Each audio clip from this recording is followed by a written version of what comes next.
The name of the poem is the kite.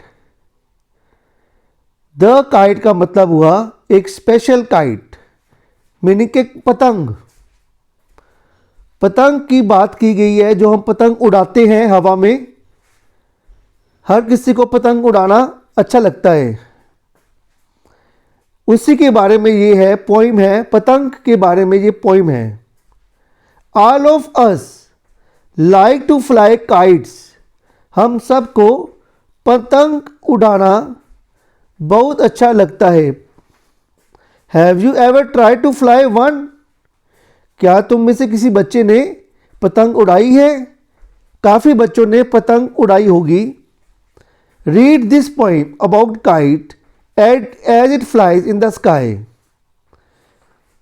अब पतंग के बारे में ये बात कर रहे हैं पोइम में। पोइट जो है, कवि जो है, पतंग के बारे में बात कर रहा है कि पतंग कैसे दिखाई देती है जब वो आसमान में होती है। जब वो आसमान में होती है, उड़ती है, तब वो कैसे दिखाई देती है और कैसी हरकतें करती है पतंग। चलो बच्चों, शुरू करते हैं हम अपनी poem. How bright on the blue is a kite when it's new. Poet कहता है कि जो काइट है, जब वो नई काइट होती है, जब नवी नवी काइट पतंग, जब हम नवी पतंग लेते हैं बाजार से, जब हम उसको आकाश में उड़ाते हैं, ब्लू मीनिंग ऊपर आसमान में, जब आसमान नीले आकाश में जब हम उसको उड़ाते हैं पतंग को, तब वो कैसी दिखाई देती है? How bright. वो हमें बहुत ही सुंदर दिखाई देती है। आसमान में उड़ते हुए काइट जो है बड़ी ही सुंदर दिखाई देती है और बहुत ही चमकदार दिखाई देती है। जब ये काइट जब ये पतंग नई नई होती है, जब वो आसमान में उड़ती है नई पतंग, तब वो सुंदर और चमकदार दिखाई देती है। चमकदार मीनिंग चमकने वाली, शाइन करने वाली। आगे लिखता है पोइट, ये लिखा हुआ है इसने, 4 लाइनें हैं, इसको इकट्ठे में समझाऊंगा आपको। With a dive and a dip it snaps its tail, then soared like a ship with only a sail. अब इसका मतलब है, जब हम काइट को उड़ाने की कोशिश करते हैं ऊपर की तरफ, जब हल्की सी ऊपर उड़ जाती है काइट, डोर से जब हम काइट को उड़ाते हैं, ठीक है, ऊपर की तरफ, तब क्या होता है, जब वो हवा में, हल्की सी हवा में उड़ती है ऊपर की तरफ, हम उसको कैसे उड़ाते हैं? हम उसको अपनी तरफ खींचते हैं पहले, with a dive and a dip. हम, इसका मतलब हुआ, हम पहले जो पतंग को थोड़ी सी हवा में जब टेढ़ी होती है, जब हम उसको अपनी तरफ खींचते हैं, फिर हम उसकी डोर को छोड़ देते हैं, हल्का सा छोड़ते हैं कि ऊपर की तरफ जाए वो। फिर क्या करते हैं हम? फिर हम पतंग दोबारा खींचते हैं पतंग को अपनी तरफ, फिर छोड़ते हैं पतंग को, उसकी डोर को फिर छोड़ती है कि पतंग हवा में ऊपर की तरफ उड़े।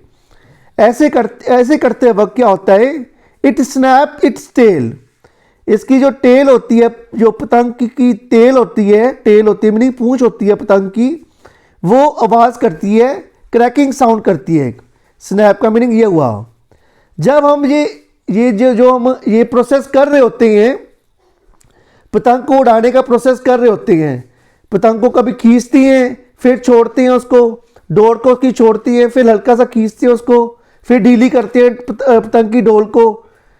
इस प्रोसेस के अंदर वो क्या करती है, जो पतंग होती है, अचानक से सडनली क्या करती है, वो एक गति पकड़ती है, ऊपर की तरफ उड़ जाती है डोर के साथ ही। जो पतंग की डोर होती है, धागा होता है, उसके साथ क्या करती है, वो ऊपर की तरफ उड़ जाती है। अब पोइट ने क्या कहा है इसके अंदर? Then soared like a ship.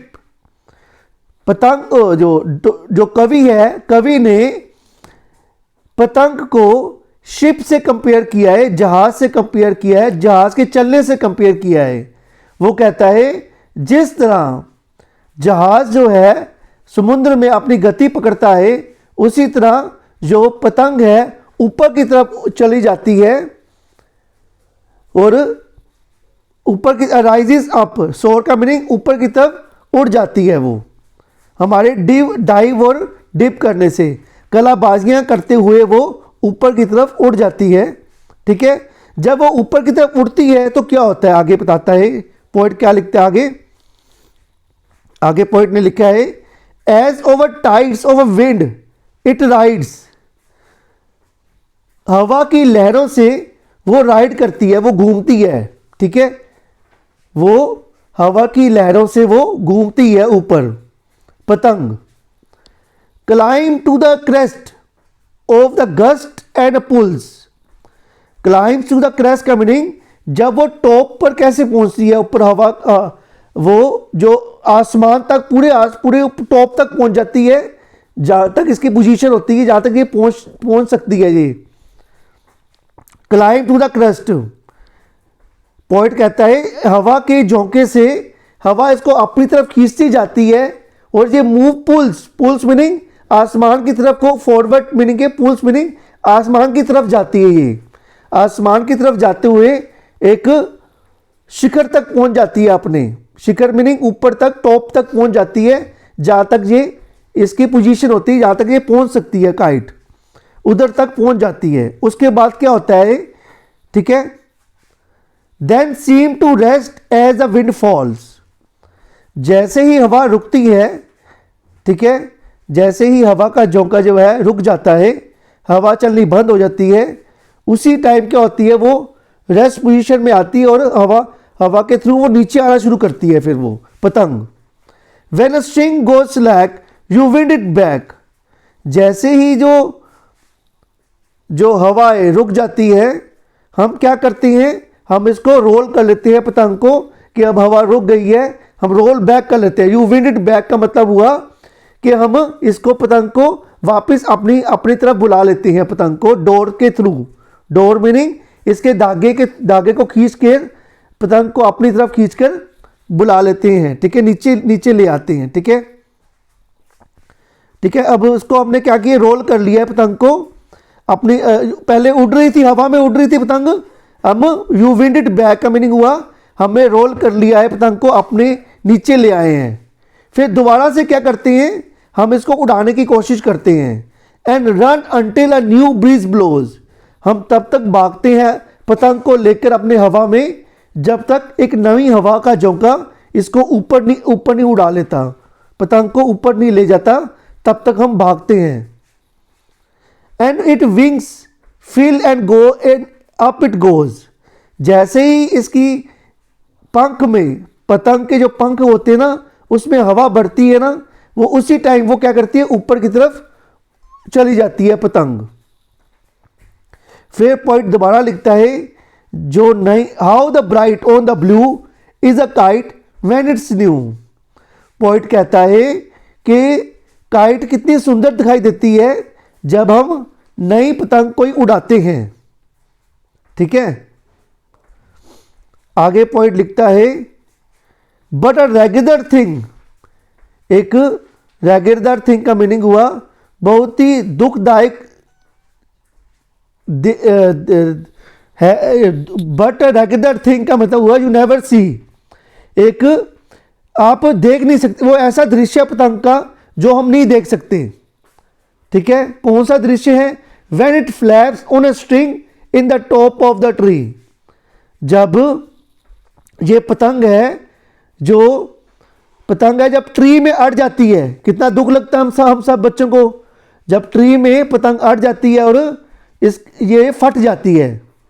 ठीक है, रेगुलर थिंग का मीनिंग हुआ ये टोन मीनिंग ये इसकी जो ये फट जाती है। अब जब ट्री में अड़ कर पतंग जो है वो फट जाती है तो हमें बहुत दुख होता है।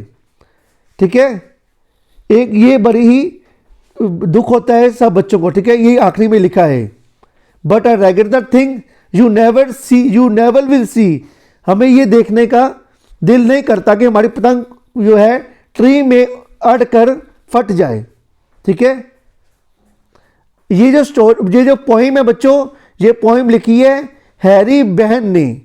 इस पोइट का नाम क्या है, हैरी बहन। आई होप सो बच्चों जो इसकी जो ट्रांसलेशन है पोइम की आपको पसंद आई होगी। Thank you students, have a nice day.